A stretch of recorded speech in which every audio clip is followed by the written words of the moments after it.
Hi friends, welcome to Parnika updates. మనకి ఒక ముఖ్యమైన సమాచారం అండి ప్రతి ఒక్కరికి కూడాను. సో మనకి ఎవరైతే ఈ ఇంటర్మీడియట్ ఎగ్జామ్స్ రాసి రిజల్ట్స్లలో మొన్న ఎవరైతే కొంతమంది ఫెయిల్ అయిన వాళ్ళు కానివ్వండి, అదేవిధంగా తక్కువ మార్కులు వచ్చి ఇంప్రూవ్మెంట్కు రాసుకోవాలనుకున్న వాళ్ళు కానివ్వండి, వారందరికీ కూడాను ఈ రోజు నుంచి కూడాను ఎగ్జామ్ ఫీజులు అనేవి కట్టించుకుంటారు. సో మీరు ఎవరైతే ఈ యొక్క ఇంటర్మీడియట్కి సంబంధించి ఫస్ట్ ఇయర్కు సంబంధించి, అదేవిధంగా సెకండ్ ఇయర్కి సంబంధించి ఎవరైతే విద్యార్థులు ఫెయిల్ అయి ఉంటారో సబ్జెక్ట్స్లో, సో వారంతా కూడాను ఈ రోజు నుంచి 24వ తేదీ వరకు కూడాను ఈ యొక్క సప్లిమెంటరీకి సంబంధించినటువంటి ఎగ్జామ్ ఫీజులు అనేవి కట్టించుకోబడిందని చెప్పేసి బోర్డు అధికారులు తెలియజేస్తున్నారు. కాబట్టి విద్యార్థులందరూ ఈ విషయాన్ని గమనించి మీరు ఏ సబ్జెక్ట్స్లో అయితే ఫెయిల్ అయి ఉన్నారో ఆ సబ్జెక్ట్స్కి సంబంధించి ఫీజులు కట్టుకోవడం, అదేవిధంగా ఫస్ట్ ఇయర్కి సంబంధించినటువంటి విద్యార్థులు అయితే తక్కువ మార్కులు కనుక వచ్చుంటే, అంటే అన్ని సబ్జెక్ట్స్ పాస్ అయ్యి మాకు కొన్ని సబ్జెక్ట్స్లో తక్కువ మార్కులు వచ్చాయి, మాకు ఇంకా ఎక్కువ వస్తాయి, మేము ఇంప్రూవ్మెంట్ రాసుకుంటాం అనుకుంటే ఇంప్రూవ్మెంట్కి సంబంధించి కూడాను ఫీజు కట్టుకోవచ్చు. అదేవిధంగా 1-2 మార్కులలో ఫెయిల్ అయిన అటువంటి విద్యార్థులు ఎవరైతే అవుతారో వారు మేము రాసాము, మాకు కాన్ఫిడెంట్ ఉంది, మేము పాస్ అవుతాము అనుకున్న వాళ్ళు రీవెరిఫికేషన్ పెట్టుకునే ఆప్షన్ కూడా ఇస్తున్నారు.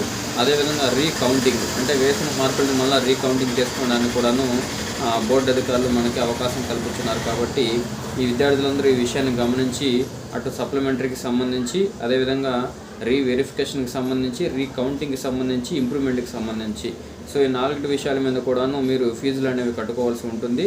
అదేవిధంగా ప్రాక్టికల్స్లో ఫెయిల్ అయినటువంటి విద్యార్థులు కూడాను ఈ ప్రాక్టికల్కి సంబంధించి కూడాను ఫీజులు అనేవి కట్టుకోవాలని చెప్పేసి బోర్డు అధికారులు తెలియజేస్తున్నారు.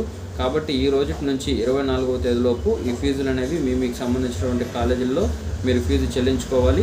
అదేవిధంగా మనకి ఈ ఎగ్జామ్స్ అనేది కూడాను వచ్చే నెల, అంటే మే నెల 25 నుంచి జూన్ 1వ తేదీ వరకు కూడాను ఈ యొక్క సప్లిమెంటరీ పరీక్షలు నిర్వహిస్తామని చెప్పేసి బోర్డు అధికారులు తెలియజేస్తున్నారు. కాబట్టి ఎవరైతే ఇంటర్మీడియట్ ఫస్ట్ ఇయర్, సెకండ్ ఇయర్కి సంబంధించిన విద్యార్థులందరూ ఉన్నారో ఫెయిల్ అయిన వాళ్ళు, అదేవిధంగా ఇంప్రూవ్మెంట్ రాసుకోవాలనుకున్న వారందరూ కూడాను ఈ విషయాన్ని జాగ్రత్తగా గమనించి మీరు ఇన్ టైంలోనే ఆ ఫీజులు అనేవి మీరు కట్టుకొని, సో ఆ సబ్జెక్టుకి సంబంధించి మీరు ప్రిపేర్ అవుతూ ఉండండి. ఎందుకంటే ఎలక్షన్ హడావిడిలో పడి ఈ విషయాన్ని మర్చిపోతూ ఉంటారు కాబట్టి పదే గుర్తు చేస్తున్నాము. కాబట్టి విద్యార్థులందరూ ఈ విషయాన్ని మరొకసారి గమనించి మీ యొక్క ఫీజులని మీకు సంబంధించిన కాలేజీల్లో మీరు పే చేసుకోవాల్సిందిగా మరి కోరుతా ఉన్నాము. అదేవిధంగా మనకి ఒక్కొక్క సబ్జెక్టుకి కాను 550 రూపాయలు ఫీజు అనేది సప్లిమెంటరీ ఫీజు కట్టాల్సి ఉంటుందని చెప్పేసి కూడాను బోర్డు అధికారులు తెలియజేస్తున్నారు. అదేవిధంగా ప్రాక్టికల్స్కి సంబంధించి అయితే 250 రూపాయలు కట్టాల్సి ఉంటుంది. అదేవిధంగా మనకి ఈ యొక్క బ్రిడ్జ్ కోర్సులు, అంటే వొకేషనల్ బ్రిడ్జ్ కోర్సులు ఏవైతే ఉన్నాయో వాటికి సంబంధించి 150 రూపాయల ఫీజు అనేది కూడాను చెల్లించాలని చెప్పేసి బోర్డు అధికారులు క్లియర్గా తెలియజేస్తున్నారు.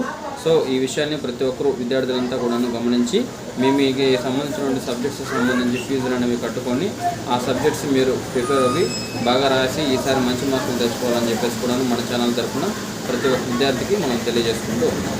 Thank you.